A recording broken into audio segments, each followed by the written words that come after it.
Insurance isn't one size fits all, and shopping for it shouldn't feel like squeezing into something that just doesn't fit. That's why drivers have enjoyed Progressive's Name Your Price tool for years. With the Name Your Price tool, you tell them what you want to pay, and they show you options that fit your budget. Enough hunting for discounts, trying to calculate rates, and tinkering with coverages. Maybe you're picking out your very first policy, or maybe you're just looking for something that works better for you and your family. Either way, they make it simple to see your options. No guesswork, no surprises. Ready to see how easy and fun shopping for car insurance can be? Visit Progressive.com and give the Name Your Price tool a try. Take the stress out of shopping and find coverage that fits your life, on your terms. Progressive Casualty Insurance Company and Affiliates. Price and coverage match limited by state law. Forever Dog. When your first choice is a big old bus, you turn around and boom, you end up with us. Sloppy seconds. Oh, diva. here we go. Our number is 213-536-9180. Our email is sloppysecondspod@gmail.com. Now on with the show. Are you ready, you for some sloppy seconds, you stupid little fucks, you nasty little fucks? I almost fucked up the title of my own fucking show with Dipper, you fucking fucks. That's Big Dipper and I'm Meatball, and welcome to Sloppy Seconds with Big Dipper and Meatball. I really just love that when I ask people, do you feel like Meatball is being like mean at the beginning? They all say like, no, we hear it as love. Good. Just calling people fucks. That's how my parents love me. That's how I love everyone else. Okay, so I wanted to talk briefly about steak. Okay. Which is wild because when we got on the call, Will, our engineer, was literally cooking 6 steaks for his family. No, it looked like 12. So I made a steak for myself last night. Ooh. And it was literally, I think, the first time I had ever done it. What kind of steak? I don't know, because I helped my friend move out of her apartment and I cleaned out her freezer and there was some steaks in there, so I took them home. So already I'm not interested. So it you was took frozen. home all freezer steak. And she's been out of town since January. But let me tell you, it was sickening. It was very good. I put butter in the pan. I put salt and pepper and garlic powder on both sides of the steak. Mm-hmm. I pan-seared it. And then I put a little shaved Parmesan on the edge. And I let the cheese sort of crust in on it. Because listen, my experience with meat is like, I'm like a cheeseburger person. Yeah. So, like, for me, I was like, I bet this will be good. It'll be like a Parmesan encrusted steak. And it was. I got to tell you, it was very good. Medium rare, well done. It got past medium. I wasn't sort of intending for it to, but because I wasn't used to it. I want to know what kind of steak it was. Like, was it was it shaped like a T? It didn't look like the cartoon. It looked like kind. a flank steak. Yeah, probably like that. Oh, so a cheap meat. Cheap burger meat. Would you expect anything less from me? Of course. Well, it wasn't yours. It wasn't mine. It was, she knew that I took it, and it was part of, like, what are we going to do? Put the steak in storage? Correct. You're going to put it in your body for storage. That's right. I stored it. I'm going to store it for about 7-8 hours, and then it'll make its way. What time do you wake up in the morning to poop? Mine comes every day at 6 o'clock. I'm just like an alarm clock. Anyway, I think we should go to a break. Let's take a quick break. We'll flush everything out, and we'll be back with our amazing guest.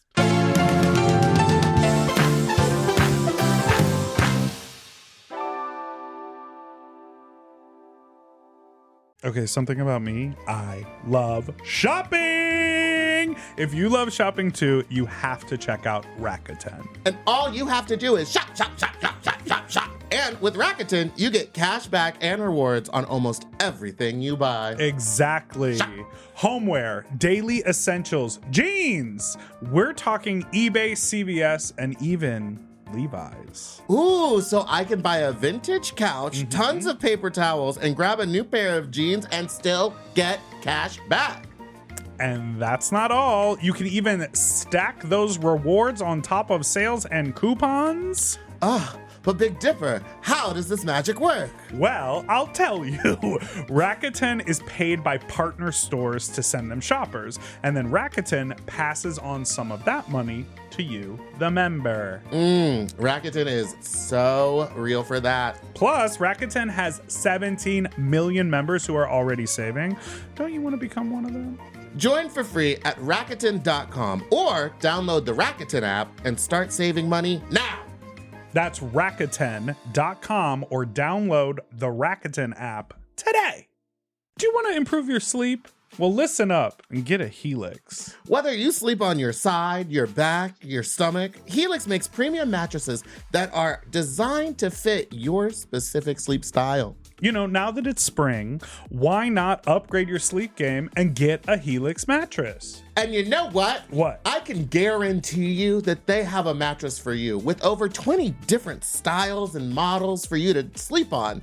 I love sleep. I can't get enough of it. And I love my Helix mattress.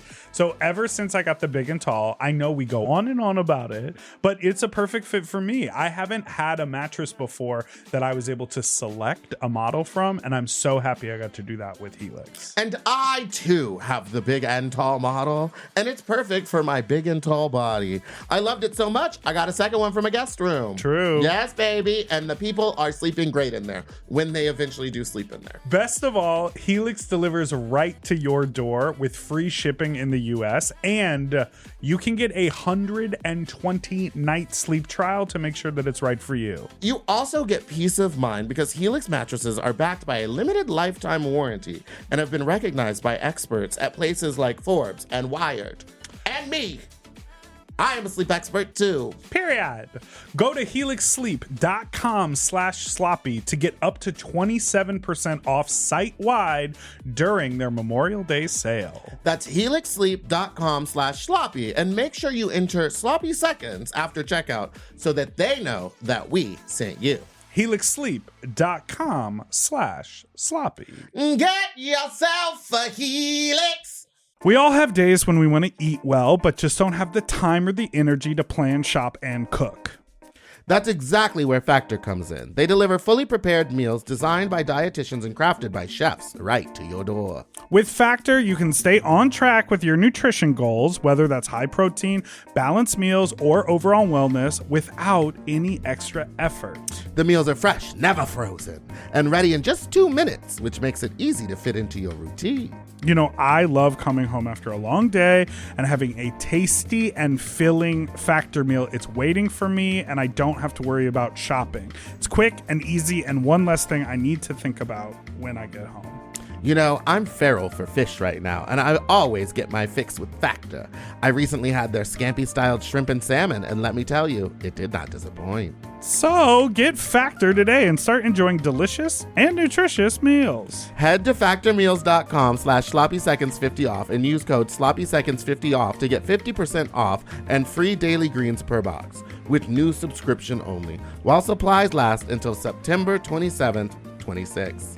See website for more details. That's factormeals.com/sloppyseconds50, like the number, off. Sloppy Seconds 50 off.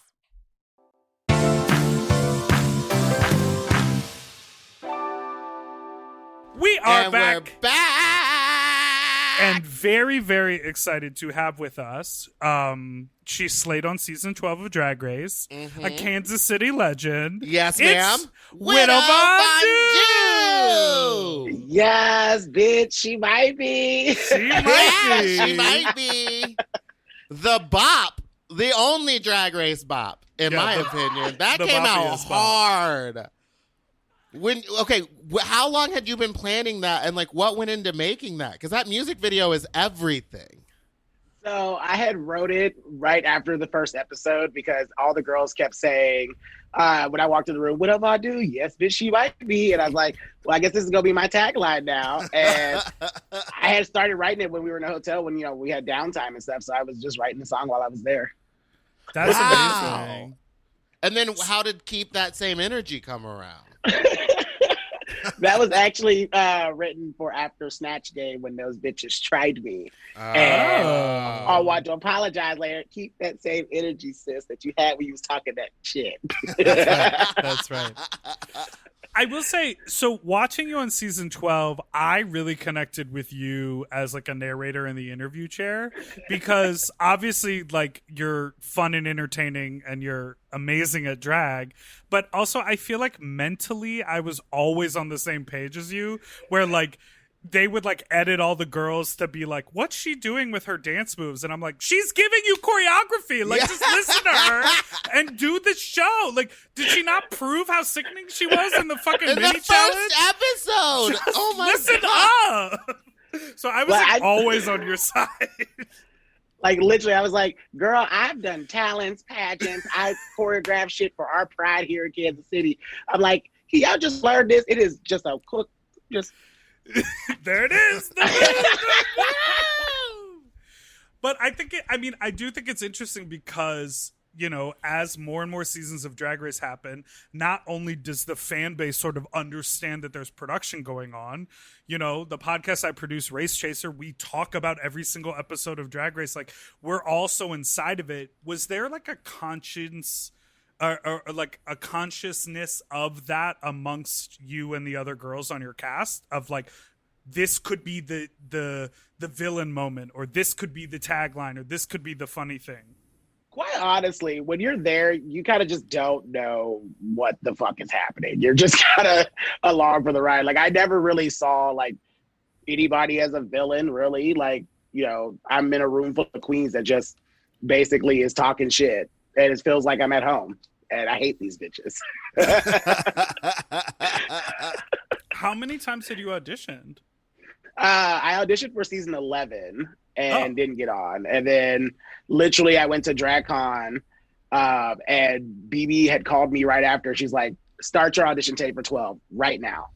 And I was like, okay, all right. And so I started it like a year before it even came out. It just kept filming stuff and just kept filming. Smart. That's what I think the girls are all up to now is like the minute the new season comes out, they're already like on it. I try to tell my sisters here, I was like, look, bitch, the moment that that you realize that it has been, they already picked their girls, just start filming shit. Are you the filming. first Kansas City queen? No, Monique is. Oh, right. But now she lives in LA, so I feel like she's an LA girl. So now I'm the only Kansas City queen. Yes! So I'm really curious about the scene in Kansas City. We had Crystal Method on the show, and I know that she lives in Springfield. And we talked about this a little bit with her. Like, I've played at Crystal's party, Get Dusted before, and I've gone to Springfield. I know it's like a college town, and they sort of all rally around, you know, there's like a couple bars there, but I know it's such in close proximity to Kansas City. So what are the spots in Kansas City? What's the vibe? Like, what does a Kansas City queen do in normal times? Well, before, you know, the pandemic, there were several, you know, clubs we performed at. We have Missy B's, Hamburger Mary's, Sidekicks Saloon. But Sidekicks is more like the country girls that are doing shows there. Hamburger Mary's is basically, it's like Applebee's, but with drag queens. Right. Yes. And Missy's is basically the dance club where you go and party and drink. And, you know, when you used to be able to touch people all the time. So which one was like your home bar, or did you have one? I started at Missy's, but then I started working for Mary's more. So now I'm one of the show directors at Hamburger Mary's here in Kansas City. Oh, wow. The show director, so you're on salary there. That's what you mean. So you're behind the curtain, you're in front of the curtain. I am the curtain. Wait, okay, so what is like, okay, so every city, every drag scene has its own specific thing. What is the thing that a Kansas City queen has that every Kansas City queen can do? Because I know in LA right now, the girls are all very gorgeous and they can all do a death drop. Can you, Meatball? Yes! No, you can I drop almost that broke real the stage. fast. I almost broke the stage at Precinct trying to do one. Trying. And I almost put trying To do Well, one. it's because when I went down, that's when I heard it buckle. I had to Is that roll the real night me quick. and Naomi Smalls performed and it was broken? And we couldn't go on it? I think You that was remember after my heel. One time I landed a cartwheel and my heel went into the stage, and when I lifted my foot up, there was no shoe on it. It was stuck in the stage. And in the middle of the number, I was like, everybody look at this. Like, look at what I'm performing on. And everyone was just like, yes, queen. And I was like, no, I'm not happy. So, yeah, so Sorry. what's the Kansas City staple? Also, I think every queen has had that moment where their shoe got stuck in the stage. I don't really know what like the actual staple is. I know for the House of Vondu, our staple is splits and buck in the house now. That's what we do. Do you run a splits boot camp for all of your house members? Oh, I mean, it's kind of the requirement because mother does splits. Like I used to before I got older. I used to leap off of speaker boxes to the floor and do like this big death-defying split. Can't do that no more. She doesn't get up as easily as she used to. Oh my God. Wait, run us through your family tree. Who's in the house? So I have Cody Vondu, Lana Lux Vondu, Erica Vondu, Misty Vondu, Jaharia Vondu, Erica Raven Badu. I mean, that's where the name started from originally. I love that. Oh, really? That's how I And got how did you get widow? I wanted something black and dangerous. Now, were you a trained dancer? Because in the first episode of Drag Race, you were doing or your first episode, you were doing everything: back bends, drop in, splits. Were you trained, or did you just like teach yourself? Well, I did Brazilian martial arts, capoeira. So, it got me to move and do all my tricks. That's where I learned that at. And before that, I was in drill teams, dance teams. And so I just been dancing pretty much my whole life. And so. That's insane. And what was like the moment that got you up in drag initially? So mine was doing a show for Pride, like a big benefit for Pride, and we were all youth at the time, roughly about 17. And at that time, I was like, I don't understand why anybody wants to fucking do this. Why would you put this makeup on and these heels? I just don't get it. And I was like, bitch, why? And so he asked me if I could help him with this show, and I was like, I can choreograph, bitch, but that's about it. And then all of his queens started dropping out because they were getting paid to work at bars instead of doing a charity event. And he just cried and cried on my shoulder. And I was like, I just need someone to do this show. And I was like, fine, bitch. I will go out there and do your show for once. And I put my face on. Well, I put on some lip gloss. I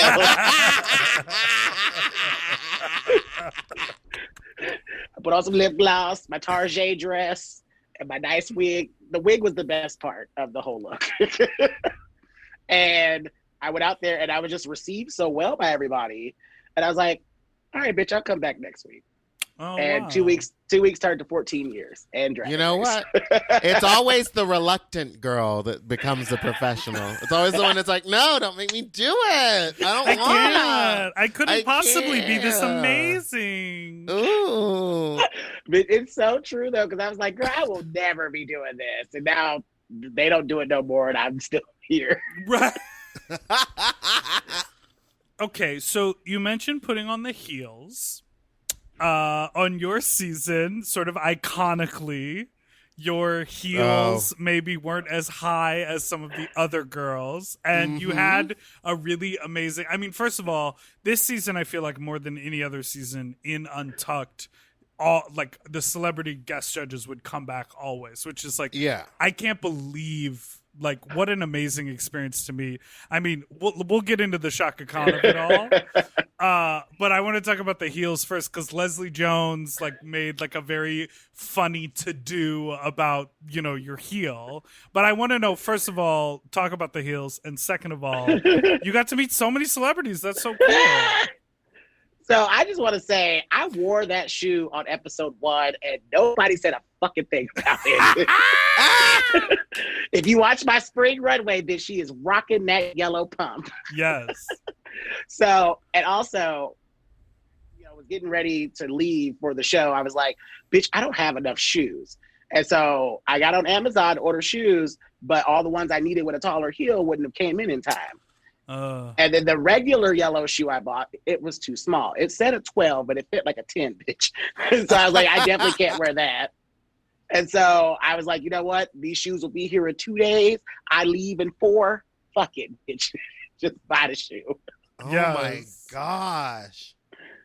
And what about, I mean, I just couldn't believe, like, did it feel surreal to meet those people?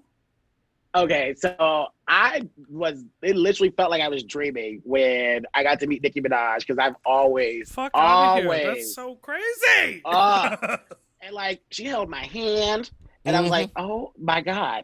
And everybody asked me, like, what is... Not to mention, you fucking slayed in front of her. Yes. That Danced, was... rap, you looked sickening. You won the challenge. Like, are you kidding? Look, everybody, like, people would say it all the time, you didn't have to go that hard at lip sync. I was like, how many times did I go get the chance to show off? 1, on national TV, 2, in front of Nicki Minaj, and 3, to her motherfucking song. Right. Right. That's I was like, bitch, insane.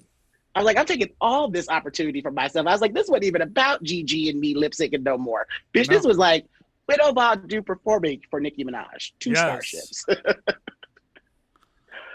That was so incredible. Watching your season was like, well, I mean, Elephant in the Room, it was re-edited, so it felt a little bit weird, but also it was like right when quarantine or right when this pandemic started taking over, so it's like, what was it like watching it knowing now that more people were probably watching because they're all stuck at home? Reading the messages from people that were stuck at home and just, listening to them, because I don't think that if we were actually on tour, like, we wouldn't have had time to actually read all these. Mm-hmm. So it was much nicer to get to connect with the fans more than just seeing that they didn't send me some stuff. So, that was pretty nice. I mean, don't get me wrong, the bitch still wanted to be on the road and shit. But. Yeah, I mean, did you have a bunch of stuff planned and, like, ready to go? So I only got 2 trips out of my entire schedule. And that was the first one when I went for New Year's down in, in Florida. And then I went to LA for the second watch party for episode 2. Oh, right. So, and did you all go to Vegas? Y'all were all in Vegas? Cast? Yeah. We went to Vegas as a cast. That was like a promo thing, right? Yeah. I mean, like, I didn't work there. We just went and looked great and drank for free all night. You looked great. Y'all looked stunning. So, Shaka Khan. Shaka Khan through the fire. Okay. Now, meeting the legend herself and then having that moment where she's talking to me, I'm like, she's actually, like, talking to me and giving me advice. Like, what the fuck is going on? Is this actually life right now? And don't get me wrong, I didn't want to lip sync at all, but it's Shaka Khan. Right. Is that a song of Shaka Khan's that you have done a lot before, or what is your go-to Shaka Khan song? So that was actually the first time I've ever did that song. What? I just knew the song. Yeah, I just knew the song because, like, I love Shaka's music. Like, literally, I mean, we had a conversation. Like, Through the Fire has got me through a lot of shit. Mm-hmm. Right. And just, like, I've never actually performed that song before. And I was like, bitch, but I know this song in and out. When I saw it on the list, I was like, oh, bitch, don't let me fall to the bottom to the Shaka Khan song. I just can't imagine, like, sitting across from someone I admire so much, having them sort of touch my hand and talk to me. Like, I don't know. Were you able to actually listen to what she was saying? I was feel able like to I'd be listen, thinking about so many other things. I don't know. but I wasn't able to talk to her. Like, Right. It was like, I don't even know if I actually could even speak. Like, I was just so lost for words, and that's usually not who I am as a person. Like, I can talk your motherfucking ear off, but I was like, I can't even speak to you. Like, you're Shaka. You know who you are, right? Right. That's so crazy. I love that. What would you say was your highlight of filming the whole season that you were there? Like, what was your favorite moment? The honest truth, the favorite moment is every time I walk down the runway because I felt, just stunning. I felt like, bitch, you've watched queens do this walk all the time, and now it's your turn. And you're going to watch this back and be like, bitch, fuck those shoes, but you can tell me shit. She was fucking the shit out of that runway. I mean, you really did turn some really fantastic looks. How many designers watermelon did you use? titties? Yes, watermelon titties! Oh my God. See, then you had the hair to match and your eye makeup. That was one of my favorite looks from you. Because I saw you got the fucking hairline green too. Like, you did it. See, that was one of my favorite looks that we created for the show, because I was like, you know what? I have not seen a big girl come out here in a two-piece and let alone snatch off titty cups. And be like, yes, bitch, these are my titties. I used to get bullied for these, but guess what?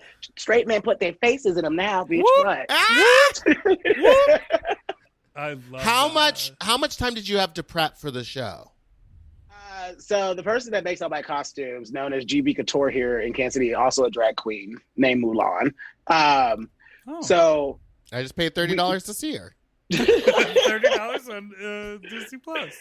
So literally, we had to hire a team, and everyone had to not do shows while I kept up appearances. So they worked pretty much day in and day out, and I would literally leave from the show, drive over to the studio, and help when I could, and go back home, sleep, and get ready for the next show. Yeah. So they literally worked day in and day out while I kept up appearances so that no one knew I was leaving. It took them like a week. It took them a week to find out I was gone, because I literally was like, well, I don't have shows this week anyways, and I'm supposed to leave this week. And so when I left and I didn't show up for my actual show that I hosted, created, they were like, oh, bitch, she's on. And I mean, this might be too far behind the curtain, but does production give you any tips on how to keep it secret? No, they just say, They say you cannot tell anyone, and you're gonna disappear, and don't tell anyone. That's crazy to me. That's so insane to me. I have never understood why they don't give us your phone. We're gonna take a bunch of photos of you ahead of time. Don't post them, and then we will manage your social media for you, and just put a picture up every 2 or 3 days, so people don't think you've mysteriously disappeared. I've never understood that. Or let you pick the photo and write a caption or something, so that it's like, oh, maybe they're just... While you're getting mic'd up every day, just fucking post on social media. We'll never know. We'll never know. Wait, say again, Widow? I think it's just the hype of it all. I think that's what it is. I think because girls do like to pretend to disappear now. The dolls like to disappear and then come back on the same day that the other dolls come back. A lot of divas have just recently returned to their social media, and what were they doing the last couple of weeks? Grocery shopping down the street. I saw you. Video games, sitting at home ordering Dominoes. I mean, during season 11, I disappeared for a week. You were like, it was a deep depression. I was like, Bryson, I'm just tired. All right, listen, we are going to take a quick break, and we will be right back.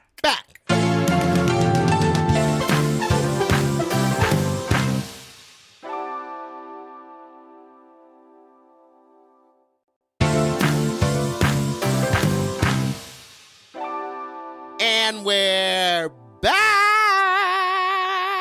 Do you know Wicked? Yes. Do you enjoy Wicked? What are your thoughts on Wicked?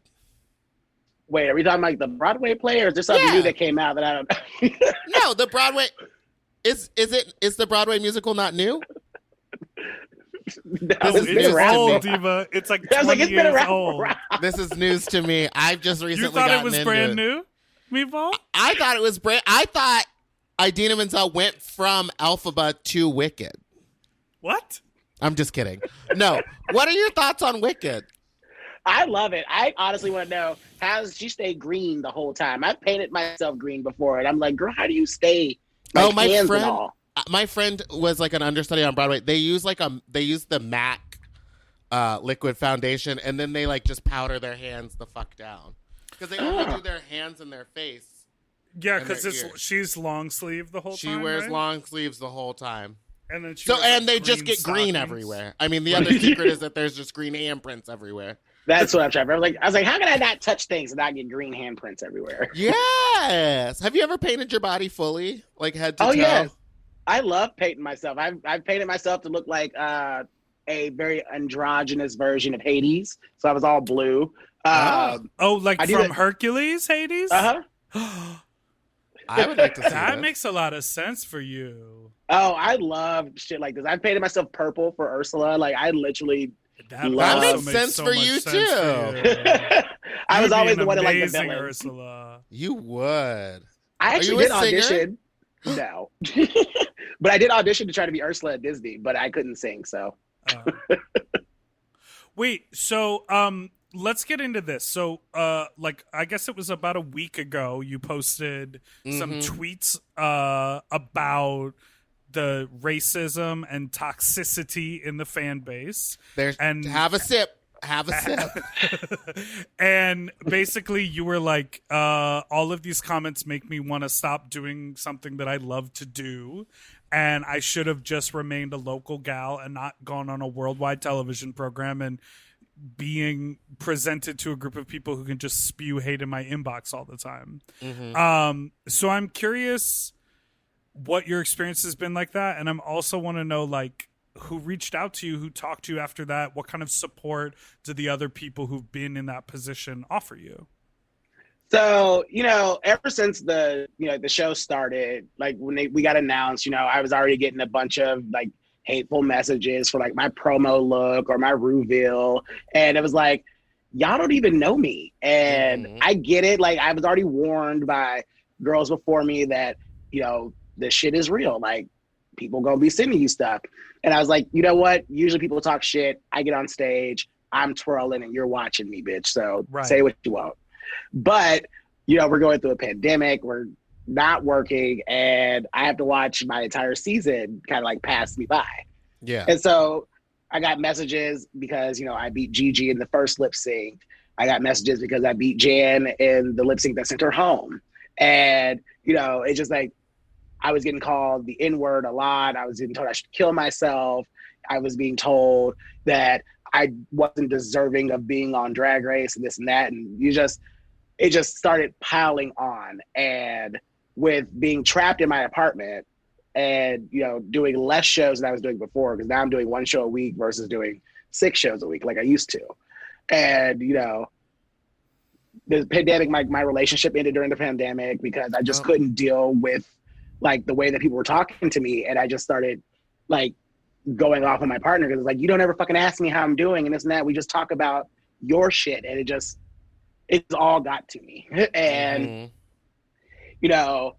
I was out and I was doing a show and then I had these gaggles of Caucasian gays come up and was talking to me. And they're like, well, we don't even know who you are. And I was like, let me guess, you know who Gigi Good is. And they started like, oh my God, I fucking love her, this and that. And I was like, that speaks something about what our fandom is like. And it just that I got home and I started like just reading stuff. And then there was just more of this hateful shit in my inbox. I was like, you know what? If no one's going to speak on it, I'm going to fucking speak on it. Because I was like, I didn't put my entire life and soul in front of the world to be, torn down every fucking day. I was like, I wasn't even like an awful person on the show. Like I was very sweet and just extremely honest. Right. And so I just posted it. I was like, you know what? I put myself out there to try to help others see like you could be a big bitch and you can go out there and wear what you want, do what you want, eat what you want. And I'm like, why am I getting all this hate? Yeah. Because I beat 2 girls on a show. Like I didn't choose the lip sync against them. You can blame production for that, bitch. And so after that post, like I stayed off my phone for like a day and then I got back on and like all like pretty much it was just an overflow of love from like people like the true fans of Drag Race. And I got messages from Michelle Visage. I got messages from all of my sisters from season 12, even girls I didn't even know like that I've never even met before from other seasons have messaged me. And like the UK girls, they've messaged me personally. I got messages from the girls up north. I even got some messages from girls in Thailand. And I was like, Wow. yeah, it was very, I mean, that goes to show that it's like a real sisterhood. Like once you've all been through it, you know it better than anybody else. The thing that is still so shocking to me about all of this is that this is not a new thing. This is something that people have been talking about for a long time. And I think the first time it was brought up on the show was when Vixen was like talking to Aquaria, and we had her on the podcast to talk about that too. But it was when she like looked at Aquaria and looked at the cameras and was like, what America is going to see is a white girl crying and me as the as the aggressor villain, or whatever, as the aggressor. Yeah. So do you feel like, do you get comments about you being aggressive towards other people, although on the show you were not? Yes, I got like lots of messages about the way I was speaking in my confessionals. I was like, girl, this is how I talk. Like I tell you the truth. I don't have no reason to hide shit from you, bitch. Right. Like I prefer someone tell me the truth versus like beating around the goddamn bush. It's so wild that they're picking on things that like, I don't know. I think, it's just so weird. This is not really a fully formed thought, but I think that it's the same sort of like group of young people that participate in performative activism will sort of retweet and reshare a Black Lives Matter post and say like, you know, police brutality, defund the police, all of that is horrible. And they get so entwined in it that then they go, well, I didn't like the way that she behaved on the show, so I'm allowed to be picky about it. And it's like, well, you don't see how you're like the world around you has put this bias, this lens in front of your face that makes you more critical of all the queens of color than you are of the white queens. That like, I remember when it was like a few years back when Bob sort of put out a bunch of photos on Twitter or Instagram and was like, look at all these white queens who have 1 million followers and look at all these black queens who have 200,000 followers. And the difference between, they were on the same season. These two are both winners, but like there's just this inherent racism. And I think it's fascinating because as a show, that show is helmed by a queer black man. And that show has told the stories of so many queer people of color and has crowned a fair amount of queens of color as well. But the fan base still continues to be like overwhelmingly racist and white. Like that's what I don't get. I'm like, you talk to the queens like this, but yet you watch a show that is ran by a person of color. Right. I'm like, the fuck. So yeah, it's definitely been a big whirlwind to deal with, and I'm just, I feel a lot better now. I got it off my chest. I finally said my piece, and I'm gonna go for a little vacation. Oh, what's the plan? Well, I guess you don't need to tell Hawaii. We're like, where are you going? What's the hotel? I mean, I'm coming to LA, so. Oh, sickening. Ooh. I'm gonna go hang out with my sister, Missing Closet, and see her for a little bit. Oh, right, because she moved here. Amazing. So I'm curious. You are doing a show in Kansas City now, right? I saw you. What is it like? So is Kansas City like open, half open? Like what's going on? So I, like I said, I host shows at Mary's, and us queens can't leave the stage. Okay. And we have someone that is walking around collecting dollars since, it's a restaurant, so everybody's sitting down. Yeah. Okay. And if they have to get up to go to the bathroom or go out to the patio, they have to wear their mask. When we are walking through the bars to get to the stage, we have to wear our mask. And we also have face shields too, if you want to, but I don't, I can't dance and have a face shield. I tried and that thing pressed and my whole face was on it. Right. I was like, bitch, I can't see shit in this face mask.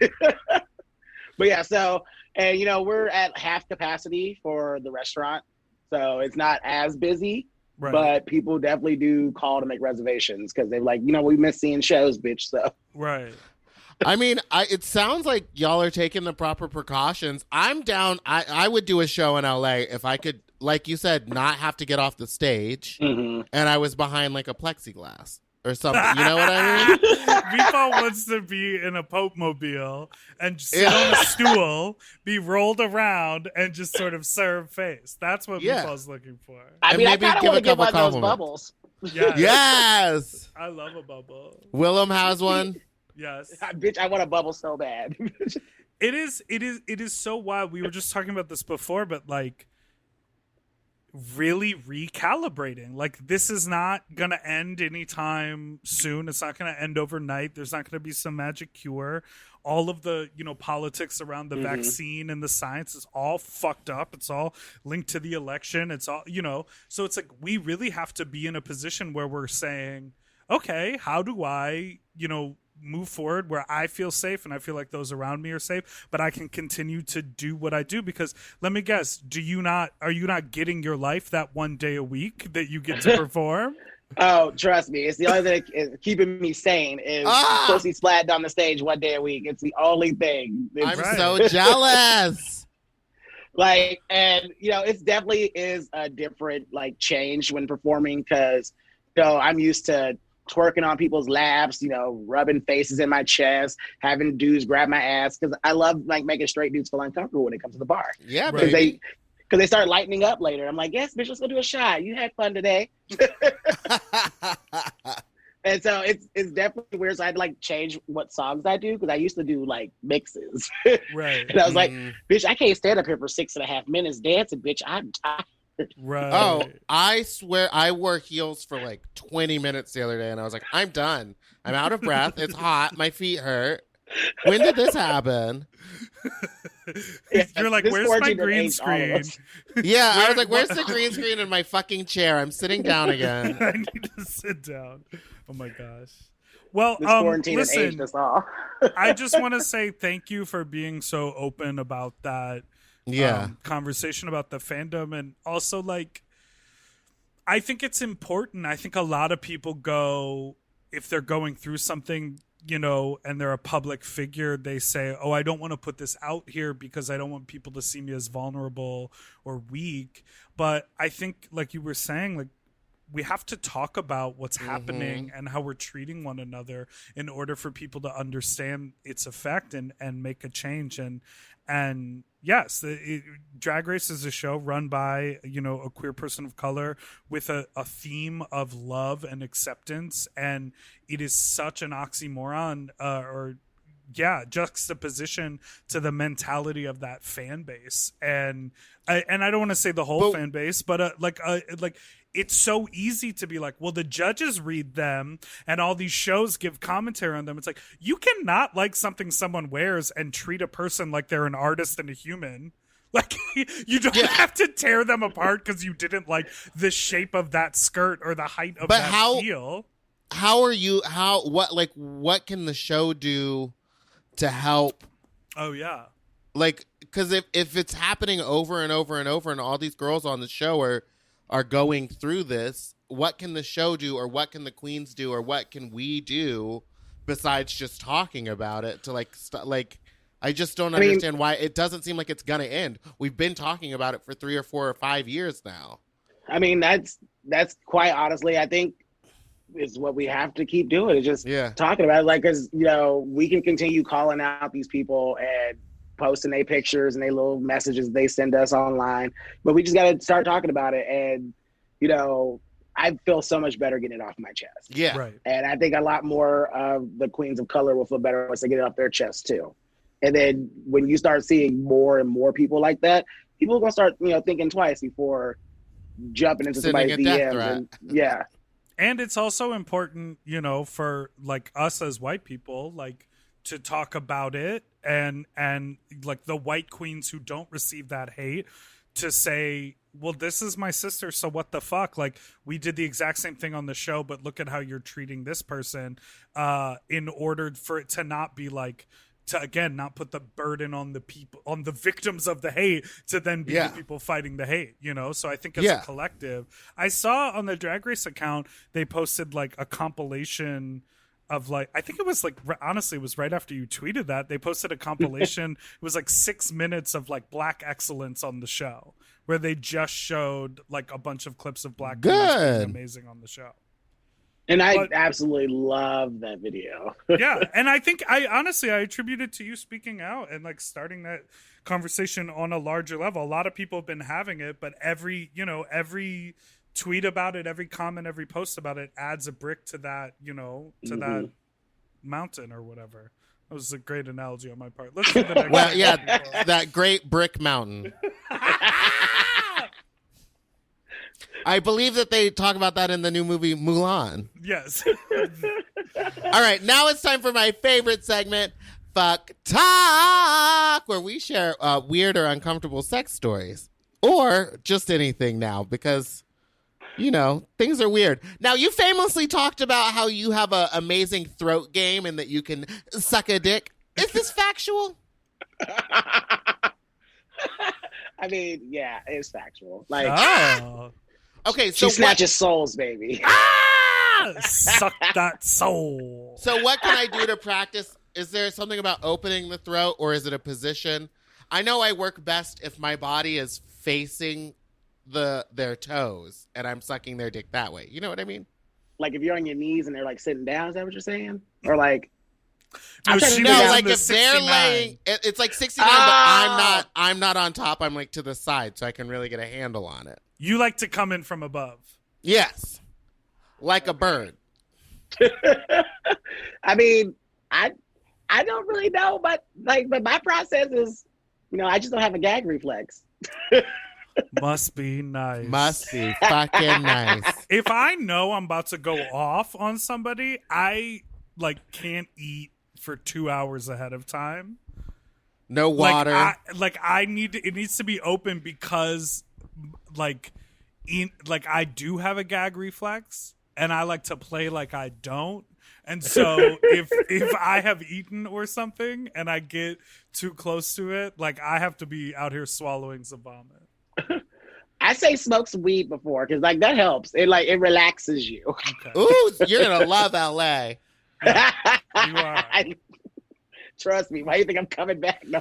Do you have well, listen, Meatball, I pulled this comment and I Okay. wanted to share it with both of you. This is a 1-star rating that we got on Apple On iTunes. our podcast? On our podcast is a 1-star That's rating. weird because the average of our podcast, I think, is 5 stars. Right. But this is a 1-star and it is it's related to this segment of ours, which we call Fuck Talk. Okay. The review is titled Cringeful at Times.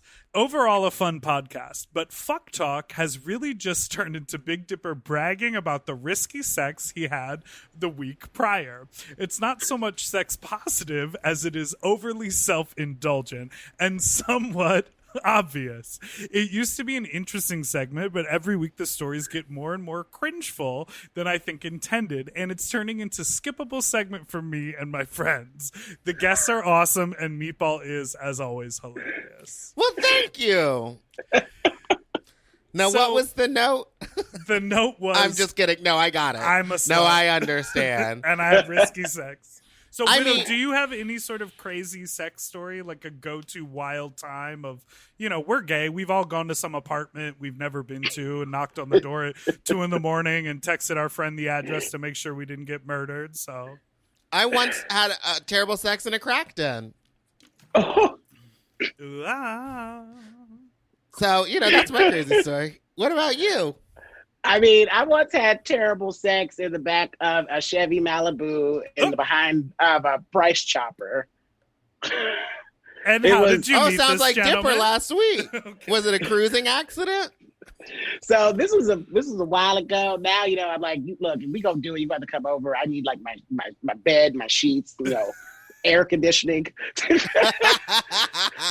So I was talking to somebody and, we were messaging and I just, happened to be like, oh yeah, she's ready. She can do things, why not?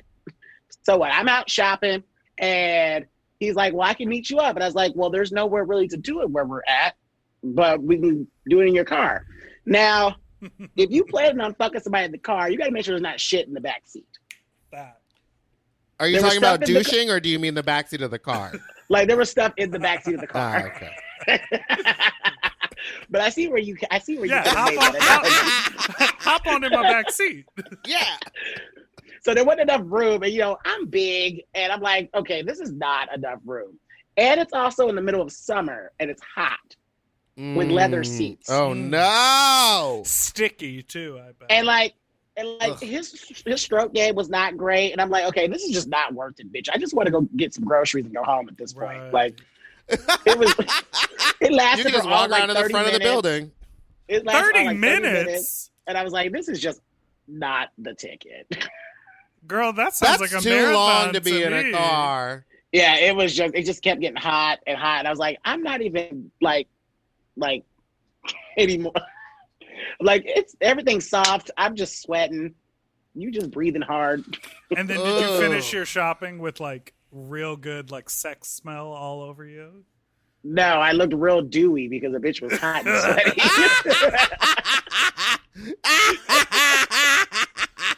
Oh, wow. Yeah. Yeah. I one time gave a guy a blowjob in a car, and I don't know what we were thinking. We were young, and he had the light on in the He wanted car. to see. Yeah, but that means that anybody outside of the car can see in, and you can't see out. Yeah, So he I was blowing him, and we heard a knock, knock, knock on the window, and it was luckily it was my other friend, but we were in the parking lot of a bowling alley, and they were like, "Are you guys coming in?" And I was like, "Ah!" like terrified, dick in my mouth, like, "Yeah, we'll be right there." And they were like, "Oh, ooh, ooh, ooh, ooh," and I walked away. It was horrifying. And then they didn't. I mean, I've never spoken to them about it. So great friend, never brought it up again. If you're Meatball's friend and witness that, call into the show and tell us what you think of her. Probably dead. All right. Well, we've made it. Widow, where can people find you on the internet? You can find me on all social media platforms at The Widow Von Do. You can get my music on all musical apps that serves bops. If you are looking for some good bops to watch as well, you should check out Widow's music videos. Yes. They're on YouTube. And for Yes Bitch She Might Be and Keep That Same Energy. And isn't Shiloh on Keep That Same Energy? Mm-hmm. Yeah, he's a he nice is. dude. He's actually the one who took me to the studio for the first time. Wow. That man is a hustler. He grinds. I met him in Kansas City. We played a show together at some music venue. Anyways, I have played at Missy B's before, and I've told this story in the podcast. I was traveling through on my way to Austin for a music festival, and I convinced them to pay me $200 to play a show. Probably 20 people showed up. Too much in there for me. I played the show, but they were in the middle of doing like a Golden Girls sort of. Oh, yes. So I did my rap show on the set of their Golden Girls. So there was like a couch and some palm trees and curtains, and I came in through the door to start my show because I thought that shit was funny. But I had a nice time. That is funny, though. I know. It's funny. I had a nice time at Missy B's. So, yeah. Oh, my God. All right, well, thanks so thank much you for so much listening for to listening Sloppy to Seconds. Seconds. You can follow us on Instagram at Sloppy Pod. Send us an email at sloppysecondspod@gmail.com, or you can call in with a fuck sock story to 213-536-9180. You can follow Big Dipper at Big Dipper Jelly and me at Spicy People on Instagram and Fat Drag People on Twitter. Don't forget to subscribe so you don't ever miss an episode, which now come out every Tuesday. And today is Friday. Today is Friday. So today is the Friday episode, you dumb fucks. Widow, Goodbye. Thanks so much for being here. We love you and appreciate Thank you. That was so nice. Thank you for having me. This was fun. Good. I hope when this is all over, we can eventually work together. That would be lovely. I am ready. I hope you like tequila, bitch. Oh, I That's used her to be drink. my rider. I used to ask for a bottle at the beginning of every show. A full save me. bottle. I literally And like I would a whole drink it. bottle and a 6-pack of beer, bitch. That's all I need. Yeah! I love you say that's all I need. That's a ton of alcohol. But that's a drink The and beer- dinner. Yeah. The beer is just a carry. I just do shots. Doodle-doo-doo, forever dog. Sloppy Seconds is produced by Forever Dog and Moguls of Media. Mom, hosted by Big Dipper and Meatball, mixed and mastered by William Pitts. Executive produced by Willem Belli, Alaska Thunderfuck, Brett Boehm, Joe Cilio, and Alex Ramsey. Our artwork is drawn by Christian Cimarroni. And our theme song was written by Mike Malarkey.